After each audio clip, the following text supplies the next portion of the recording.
Hasil rapat panja formasi GTK P3K Komisi 10 DPR RI. Nah, dilansir dari channel YouTube DPR RI, yaitu Komisi 10, Kemendikbudristek mengadakan kembali rapat panja GTK honorer untuk formasi P3K tahun 2022.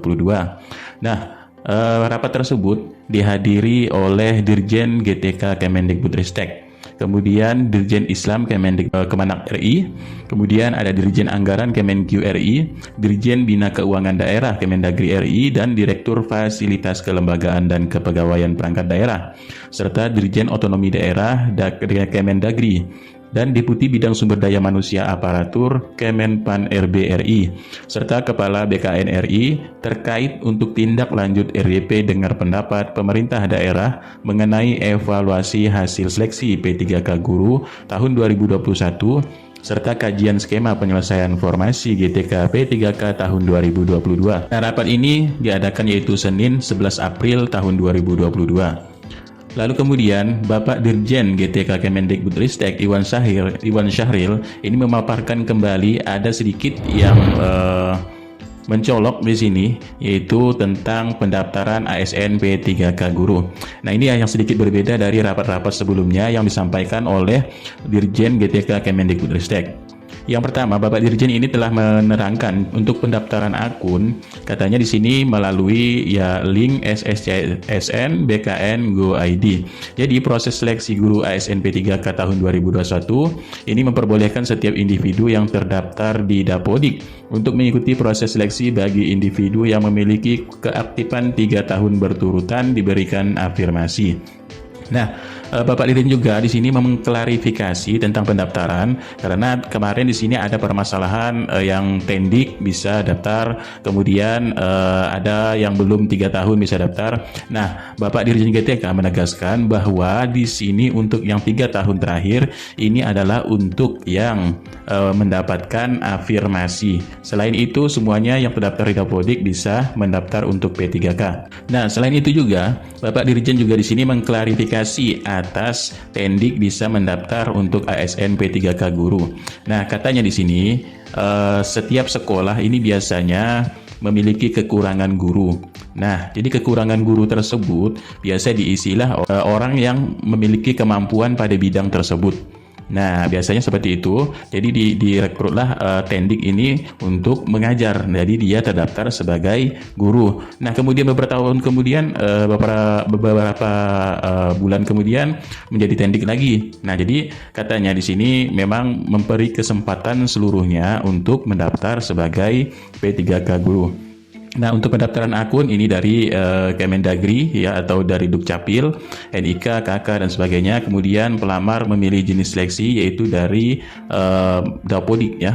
Nah, dari data Dapodik ini untuk perbaikan NIK dan sebagainya. Kemudian pelamar juga memilih jenis seleksi ini pada sesuai dengan linearitas ya, PDD Dikti ya.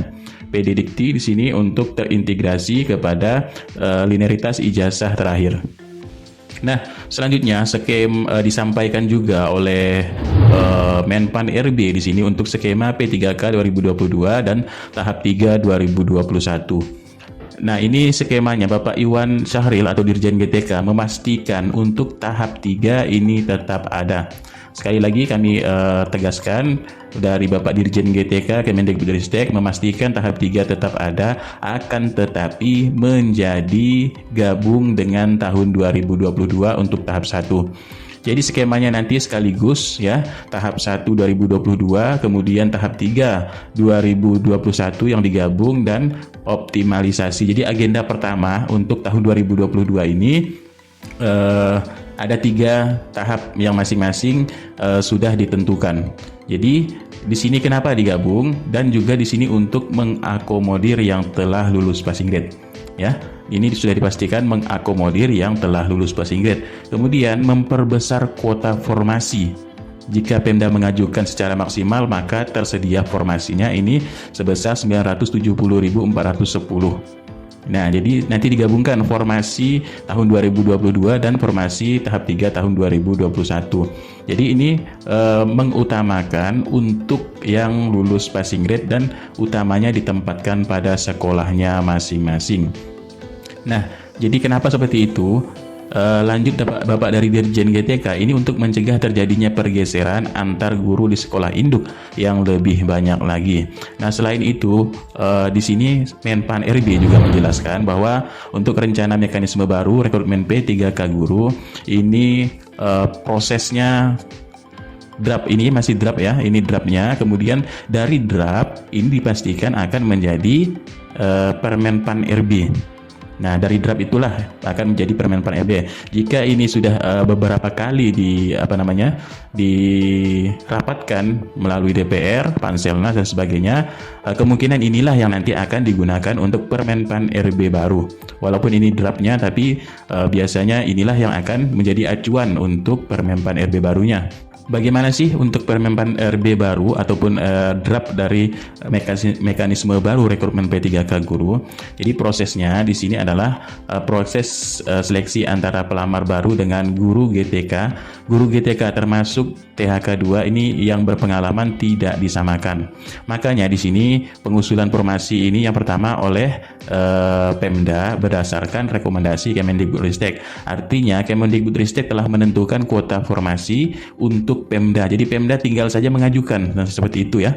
Jadi Pemda ini tinggal saja mengajukan, kemudian berdasarkan dari kuota yang sudah ditentukan oleh Kemendikbudristek. Tidak lagi Pemda ini memilah-milah data ya, tapi dia hanya mengusulkan saja ke sini Menpan RB untuk formasinya.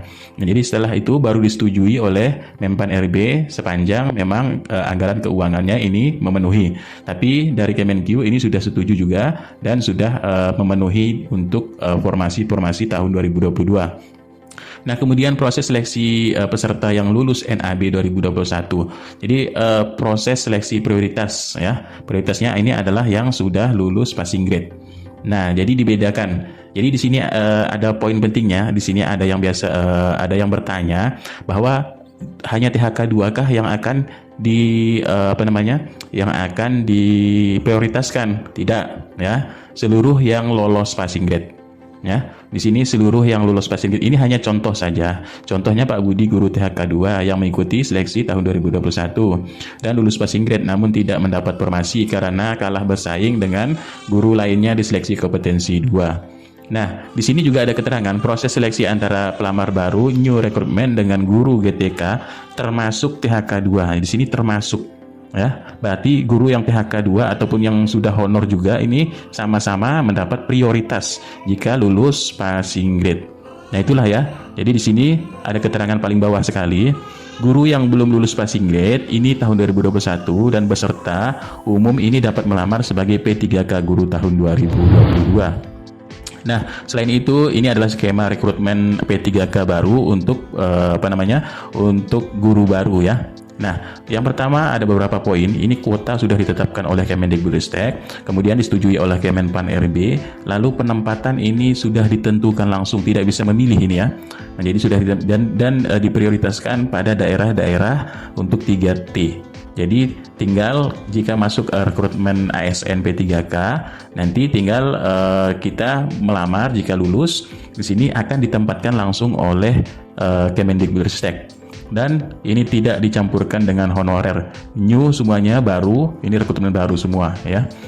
Nah, selanjutnya laporan singkat atau lapsing rapat dari Panja GTK P3K Komisi 10 DPR RI bersama KL terkait. Nah, di sini untuk kesimpulan dari Panja GTK P3K Komisi 10 DPR RI mendapatkan penjelasan dari para narasumber. Yang pertama ini ada Dirjen GTK Kemendikbudristek RI, kemudian Direktur GTK Madrasah, Dirjen Islam Kemenang RI, dan Dirjen Anggaran, serta Dirjen Perimbangan Keuangan Kemenkyu RI, dan Direktur Perancangan Anggaran Daerah dan Direktur Fasilitas Kelembagaan dan Kepegawaian Perangkat Daerah atau Kemendagri, serta Deputi SDA Kemenpan RB, SDMA ya Kemenpan RB, dan Deputi Bidang Sistem Informasi Kepegawaian BKN RI mengenai evaluasi seleksi P3K guru tahun 2021 dan perkembangan persiapan seleksi guru P3K tahun 2022 serta penjelasan penyelesaian formasi GTK P3K. Ini bahannya terlampir dengan poin-poin utama. Nah, ini yang pertama, ini ada rekomendasi dari Komisi 10 DPR RI, yaitu Komisi 10 ini mendesak Kemendikbudristek RI untuk berkoordinasi dengan Kemenq RI dan Kemendagri guna memastikan anggaran gaji dan tunjangan P3K dialokasikan dalam APBN dengan sosialisasi dalam bentuk surat-surat terkait hal tersebut dikirim kepada kabupaten, kota, serta provinsi sebelum masa pembahasan anggaran daerah. Jadi sebelum diketok palu untuk ini harus dikirimi surat terlebih dahulu. Selanjutnya yang kedua ini adalah mendesak pemerintah untuk segera mengeluarkan SK P3K guru yang telah lulus seleksi P3K tahun 2021 sebanyak 293.860 yang lulus kemarin ya. Ini agar SK-nya secepatnya ini harus segera dituntaskan dan diserahkan. Kemudian selanjutnya memastikan status dari 193.954 guru yang lulus passing grade namun tidak mendapatkan formasi untuk segera mendapatkan formasi dan SK. Artinya di sini tidak lagi melalui seleksi yang berbelit-belit lagi ya. Berarti di sini tinggal memberikan formasi saja dan menetapkan SK-nya. Ini alhamdulillah sekali ya. Jika ini dijalankan dengan baik oleh Panselnas, maka yang belum mendapatkan formasi, ini yang lulus PG belum mendapatkan formasi, ini langsung diberikan formasi dan SK. Nah itu ya, rencananya seperti itu. Kemudian mendorong Kemenpan RB RI untuk mengeluarkan peraturan mengenai adanya transisi bagi guru sekolah swasta yang lulus seleksi P3K agar tetap mengajar di sekolah asalnya. Jadi masa perpindahan atau transisi untuk sekolah swasta ini jadi harus tetap mengajar di sekolah asalnya. Nah kemudian agar tidak membuang guru honorer yang ada di sekolah tersebut. Dan selanjutnya ini mendesak Kemendikbudristek RI untuk mengevaluasi atau memperbaiki permasalahan-permasalahan dalam proses seleksi P3K guru seperti terbatasnya akses internet, kemudian perangkat komputer, serta perbedaan NIK saat mendaftar P3K. Nah, selanjutnya yaitu untuk mendorong Kemendikbudristek RI ini selalu berkoordinasi dengan Panselnas ya terkait untuk melakukan evaluasi agar seleksi P3K guru ini diserahkan kepada Pemda atau dibuat sistem klaster. Ini berdasarkan kondisi geografis masing-masing daerah, terutamanya daerah 3T dan lain-lain. Dan selanjutnya yang keenam ini mendesak pemerintah RI untuk memberikan afirmasi dengan poin yang signifikan atau langsung diangkat. Ini diberi tanda ya, atau langsung diangkat bagi guru-guru yang telah lama mengabdi di daerah 3T. Nah, dalam seleksi P3K guru tahun 2022, artinya di sini langsung diangkat. Maksud dari DPR RI ini hanya proses seleksi formalitas saja, tapi ini semua akan diluluskan bagi yang mengajar di daerah 3T ya, melihat dari portofolionya. Nah, seperti itu. Kemudian yang ketujuh di sini mendesak Kemendikbudristek RI untuk berkoordinasi dengan Panselnas terkait guru P3K untuk memastikan bahwa guru bahasa daerah ini diadakan untuk tahun 2022, guru PJOK, guru agama, guru kesenian, serta guru PAUD dan tenaga kependidikan dimasukkan dalam formasi P3K tahun 2022. Ini sesuai dengan kebutuhan daerah. Yang pastinya ini bukan sesuai kebutuhan daerah lagi ya, tapi kebutuhan sekolah juga. Sekolah yang pastinya tetap membutuhkan baik itu guru bahasa daerah ya, guru PJOK, guru agama, kesenian, PAUD, dan utamanya adalah tendik, tenaga kependidikan. Ini pasti dibutuhkan dalam sekolah-sekolah ya. Nah, terutamanya juga biasa penjaga sekolah yang menjaga aset-aset sekolah dan sebagainya di sini. Nah, kemudian yang ke-8 ini mendesak Kemendikbudristek RI untuk berkoordinasi dengan Kemenq RI atau Kementerian Keuangan dan Kemendagri, Kementerian Dalam Negeri RI untuk memastikan guru P3K yang diangkat ini menerima gaji dan tunjangan sesuai dengan peraturan perundang-undangan yang telah diatur dalam undang-undang kemarin ya. Kemarin sudah kami bahas tentang keuangan atau gaji dan tunjangan serta gaji K13 dan THR di sini. Nah, kemudian yang ke-9 mendesak Kemendikbudristek RI dan mendorong Kemenak RI untuk berkoordinasi dengan Pemda guna memastikan kebutuhan GTK secara pasti berdasarkan rombel dan mata pelajaran pada periode waktu tertentu sehingga Kementerian Keuangan dapat memastikan kebutuhan anggarannya. Jadi di sini Kemendikbudristek serta Kemenak harus memastikan melalui data-data tersebut ini sesuai dengan rombelnya dan sebagainya. Ini biasa dilakukan dengan data Dapodik serta data Simpatika ya kalau di Kemenak di sini. Nah ini yang sudah terdaftar itu saja ya, sudah terdaftar gurunya dalam tersebut, ini langsung saja ya dianggarkan untuk diangkat menjadi P3K. Nah, kemudian meminta Kementerian Keuangan RI untuk memberikan dana rinci perekrutan dari alokasi 20% anggaran dari fungsi pendidikan dalam APBN untuk mengetahui sebaran anggaran khususnya terkait GTK guru ya.